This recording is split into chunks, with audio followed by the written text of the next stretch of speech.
Hi friends, நீங்கள் பார்த்துட்டு இருக்கிறது அமேசிங் ஃபேக்ட் சேனல். நீங்கள் என்ன நம்ம சேனலை சப்ஸ்கிரைப் பண்ணல அப்படின்னா உங்கள் வீடியோக்கில் இருக்கிற ரெட் கலர் பட்டனை வந்து சப்ஸ்கிரைப் பண்ணிக்கோங்க. கூடவே அந்த பெல் ஐக்கானையும் கிளிக் பண்ணிக்கோங்க. அப்போ தான் நம்ம சேனலில் போகிற ஒரு அப்டேட் உங்களுக்கு கூட நோட்டிஃபிகேஷன் ஆகும். இன்றைக்கி நம்ம சேனலில் என்ன பார்க்க போகிறோம் அப்படின்னு கேட்டிங்கன்னா, ரெட்மிலேருந்து லான்ச் ஆகிருக்க ரெட்மியோட 10 அப்படின்ற மாடலை பற்றி தான் நீங்கள் பார்க்க போகிறோம்.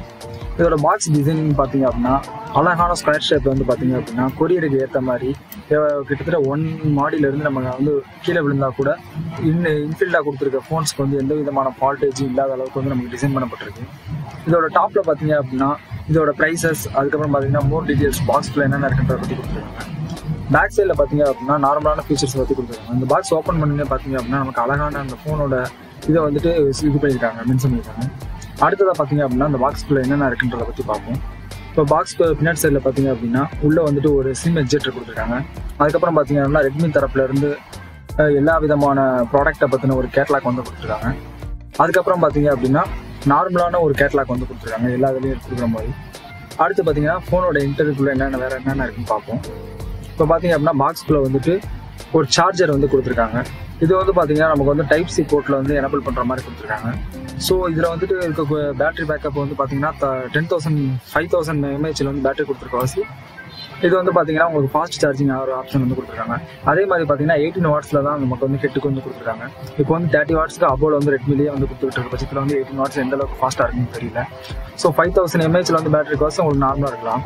பேக் சைடில் பார்த்தீங்க அப்படின்னா நமக்கு வந்து ஃபிங்கர் பிரிண்ட் வந்து எனபிள் பண்ணியிருக்காங்க. அதுக்கப்புறம் பார்த்தீங்க அப்படின்னா பேக் சைடில் வந்து அதே மாதிரி பார்த்தீங்கன்னா கேமராவாக இருக்கட்டும், அதுக்கப்புறம் வந்து ஃப்ளாஷ் லைட் வந்துட்டு கொடுத்துருக்காங்க. இதோட பேக் சைடில் வந்து பார்த்தீங்கன்னா 4 கேமரா கொடுத்துருக்காங்க. அதே மாதிரி பார்த்தீங்கன்னா ஒரு எல்இடி ஃப்ளாஷ் லைட் கொடுத்துருக்காங்க. டவுன் சைடில் நம்ம பார்க்கும்போது பார்த்தீங்க அப்படின்னா இதில் வந்துட்டு ஸ்பீக்கராக இருக்கட்டும், இல்லை மைக்காக இருக்கட்டும், இல்லை சார்ஜிங் போர்ட்டாக இருக்கட்டும், எல்லாமே பேக் சைடில் கொடுத்துருக்காங்க. ஃபோனோட ரைட் சைடில் வந்து பார்த்தீங்க அப்படின்னா நமக்கு வந்துட்டு power button and volume button கொடுத்துருக்காங்க. அதே மாதிரி பார்த்தீங்க அப்படின்னா லெஃப்ட் சைடில் வந்துட்டு நமக்கு வந்து நார்மலாக கொடுத்துருக்காங்க. மேலே வந்து டாப்பில் வந்து பார்த்தீங்கன்னா நமக்கு ஹெட்ஃபோன் ஜாக் பின் வந்து கொடுத்துருக்காங்க.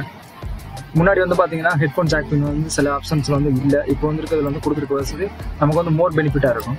அதே மாதிரி பார்த்தீங்க அப்படின்னா இதோட கேமரா வைஸ் அப்படின்னு பார்த்தோம் அப்படின்னா பேக் சைடில் வந்துட்டு 50 MP கேமரா ஒன்று, 8 MP கேமரா ஒன்று, 2 MP கேமரா ஒன்று, அதுக்கப்புறம் பார்த்தீங்கன்னா இன்னொரு 2 MP கேமரா ஒன்று கொடுத்துருக்காங்க.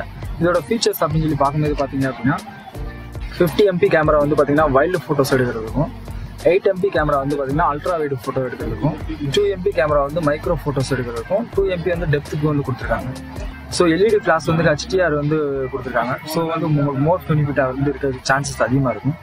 வீடியோட கெப்பாசிட்டி பார்த்தீங்க அப்படின்னா 1080 30 frames per second வந்து கொடுத்துருக்காங்க. இதை வந்து நெக்ஸ்ட் கொடுத்து வந்து ஜஸ்ட் வந்து ஃபார்மாலிட்டி வந்து என்ட்ரி பண்ணி உள்ளே போய்க்குவோம்.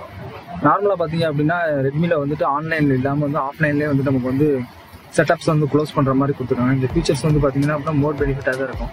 ஏன்னா இப்போ வர ஓப்போ மற்றதெல்லாம் பார்த்தீங்க அப்படின்னா செட்டப் வந்து கம்ப்ளீட் பண்ணுறதுக்கே பார்த்தீங்கன்னா சம்டைம்ஸ் ஆன்லைன் கேட்குது. ஸோ ரெட்மி தரப்புலேருந்து வந்துட்டு அப்போ இருந்து இப்போ வரைக்கும் நமக்கு வந்து ஆஃப்லைன்லேயே வந்து பார்த்தீங்கன்னா செட்டப் கம்ப்ளீட் பண்ணுறதுக்கு வந்து நிறைய சான்சஸ் இருக்குது. இது கொஞ்சம் வந்து பெனிஃபிட்டாக இருக்கும். ஃப்ரண்ட் சைடில் பார்த்தீங்க அப்படின்னா ஒரே ஒரு கேமரா கொடுத்துருக்காங்க, பஞ்சிங் கேமரா வந்து கொடுத்துருக்காங்க.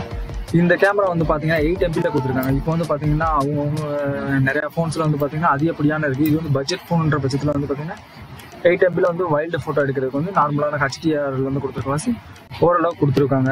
அதுக்கப்புறம் பார்த்தீங்க அப்படின்னா இதோட வீடியோ கெப்பாசிட்டி அப்படின்னு பார்த்தீங்கன்னா ஃப்ரண்ட் அண்ட் பேக் 2 சைட்லையும் பார்த்தீங்கன்னா 1080 வந்து 30 frames per second தான் வந்து கொடுத்துருக்காங்க. நம்ம வந்து ஃபோனை ஆன் பண்ணி உள்ளே போனதுக்கப்புறம் பார்த்தீங்க அப்படின்னா அதோட இன்டீரியல் வந்துட்டு யூஸ் பண்ணுறதுக்கு வந்து நல்லா சாஃப்ட் அண்ட் டச்சாக இருக்குது. டச் வந்து பார்த்தீங்க அப்படின்னா நமக்கு வந்து கம்ஃபர்டபுளாக இருக்கும் அப்படின்னு சொல்லி எதிர்பார்க்குறோம். என்ன ரீசன் கேட்டிங்கன்னா இதோட டச் டிஸ்பிளே வந்து பார்த்தீங்க அப்படின்னா நமக்கு வந்துட்டு ஈஸியான முறையில் வந்து ஹேண்டில் பண்ணுற மாதிரி ஓரளவுக்கு வந்து பார்த்தீங்கன்னா கேமிங் ப்ராசஸ்க்கு ஏற்ற மாதிரி தான் நமக்கு வந்து கொடுத்துருக்காங்க. இதோட எல்இடி வந்து பார்த்தீங்கன்னா 90 Hz வந்து டிஸ்பிளே வந்து கொடுத்துருக்காங்க. டிஸ்பிளேயோட சைஸஸ் பார்த்தோம் அப்படின்னா 6.5 inches வந்துட்டு கொடுத்துருக்காங்க. அதே பார்த்தீங்கன்னா ரெவல்யூஷன் வந்து 1080 2400 வரைக்கும் நமக்கு வந்து ரெவல்யூஷன் கொடுத்துருக்காங்க. இதில் வந்து பார்த்தீங்கன்னா இப்போ ஃபோன்ஸ் எல்லாத்துலேயும் பார்த்தீங்கன்னா Gorilla 5 வந்து கொடுத்துருக்காங்க. பட் ரெட்மி 10ல் வந்து பார்த்தீங்கன்னா நமக்கு வந்து Gorilla Glass வந்து 3 தான் வந்து எனபிள் பண்ணியிருக்காங்க. OSன்னு எடுத்துக்கிட்டோம் அப்படின்னா நமக்கு வந்து 11 யூஸ் பண்ணியிருக்காங்க. MIUIயில் வந்துட்டு 12.5 வந்து யூஸ் பண்ணியிருக்காங்க. MediaTek ப்ராசஸ்ன்ற வாசி நம்ம இங்கே வந்து சிப்செட்டில் வந்துட்டு பார்த்தீங்கன்னா MediaTek Helio வந்து யூஸ் பண்ணியிருக்காங்க G88. இது வந்து ஆட்டோ காரா யூஸ் பண்ணுற வாசி உங்களுக்கு வந்து ப்ராசஸிங்கில் வந்து எந்த விதமான ப்ராப்ளமும் இருக்காது. அது பொறுத்து போக பார்த்தீங்க அப்படின்னா இதில் கேமிங் ப்ராசஸ் வந்து தனியாகவே கொடுத்துருக்காங்க. Malik G52 யூஸ் பண்ணுற வாசி கேமிங் ஃப்ரேம்ஸ் வைஸ் வந்து நமக்கு வந்து நார்மலாக வந்து நல்லா வந்து ஒரு கம்ஃபர்டபுளான இதில் தான் இருக்கும்னு நினைக்கிறேன். இதில் வந்து பார்த்தீங்கன்னா கார்டு ஸ்லாட் வந்து SD கார்டு வந்து கொடுத்துருக்காங்க. பட் அது போக பார்த்தீங்க அப்படின்னா நமக்கு வந்து 2 சிம் கார்டு எனபிலிட்டி வந்து கொடுத்துருக்காசி. ஓரளவுக்கு வந்து நல்ல ஃபீச்சர்ஸாக இருக்கும். இது வந்து 64 GB அண்ட் 128 GB வந்து 2 விதமான ஆப்ஷன்ஸை வந்து கொடுத்துருக்காங்க. ரேம் வந்து பார்த்தீங்கன்னா ரேமில் வந்துட்டு நமக்கு 4 GB ரேம்லையும் 186 GB ரேம் 2 ஆப்ஷன்ஸ் வந்து நம்ம கொடுத்துருக்கோம். இது வந்து மோர் ஸ்டோரேஜ் கொண்ட கெப்பாசிட்டியான ஃபோன்ஸில் வந்து நமக்கு வந்து ஓரளவுக்கு நம்ம எந்த அளவுக்கு வந்து நம்மளால் ஃபோட்டோஸ் வந்து ஆட் பண்ண முடியுமோ அந்த அளவுக்கு யூஸ் பண்ணிக்கலாம். அடுத்ததாக வந்து பார்த்தீங்க அப்படின்னா சவுண்டில் வயசில் பார்த்தீங்க அப்படின்னா நமக்கு ஸ்டீரியோ ஸ்பீக்கர் கொடுத்துருக்கோசி நல்ல சவுண்ட் எதிர்பார்க்கலாம். ஜாக்பின் வந்து 3.5mm ஜாக்பின் தான் கொடுத்துருக்காங்க. இது வந்து நார்மலாக வந்து எல்லா ஃபோன்லேயும் கொடுக்குற ஆப்ஷன்ஸை தான் வந்து இவங்களும் எனபிள் பண்ணியிருக்காங்க. ஸோ ஜாக்பினில் வந்து ஃபோட்டோ வந்து நான் இப்போ வந்து எல்லாரும் பார்த்தீங்கன்னா ப்ளூடூத் யூஸ் பண்ணுற வாசி வந்து எந்த அளவுக்கு ஜாக்பின்ஸ் வந்து அதிகப்படியாக யூஸ் பண்ணுறாங்கன்றது தெரியல. நார்மல் ஹெட்செட்டில் கேட்குறவராக இருந்தால் இது எந்த அளவுக்கு கெப்பாசிட்டியில் இருக்குது அப்படின்ற பற்றி தெரிஞ்சுக்கணும். இதோட நெட்வொர்க் ஸ்பீடு பார்த்தீங்கன்னா GSM வந்து கொடுத்துருக்காங்க. அதுக்கப்புறம் வந்தாங்கன்னா LTE கொடுத்துருக்காங்க.